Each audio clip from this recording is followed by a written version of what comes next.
महाराष्ट्रात आज विधानसभा निवडणुकीसाठी मतदान होत आहे। राज्यात एकूण 288 मतदारसंघ आहेत। आज सकाळी 7 वाजल्यापासून मतदानाला सुरुवात झालेली आहे। देगाव इथं माढा मतदारसंघाचे तुतारीचे राष्ट्रवादी शरदचंद्र पवार पक्षाचे अधिकृत उमेदवार अभिजित धनंजय पाटील यांनी सहकुटुंब मतदानाचा हक्क बजावलेला आहे।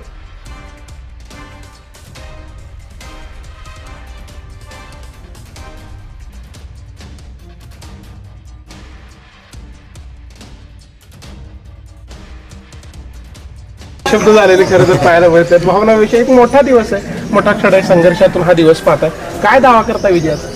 नक्की या आई वडिलांची कृपा, सर्व ग्रामस्थांची, मतदारसंघातल्या महापुरुषांची, थोरांची आणि देशाचे नेते शरदचंद्र पवार साहेब, जी मोठे वडील, मोठे दादा खासदार साहेब व सर्व नेते मंडळींनी ज्यांनी मला त्या ठिकाणी या निवडणुकीमध्ये साथ दिली, सहकार्य केलं, त्या सर्वांचं त्या ठिकाणी खूप खूप आभार की आजचा हा सुवर्ण दिवस आला आणि मला माझ्या स्वतःच्या विधानसभा मतदारसंघामध्ये मी त्या ठिकाणी स्वतः उमेदवार आणि मी माझं मतदान केलं।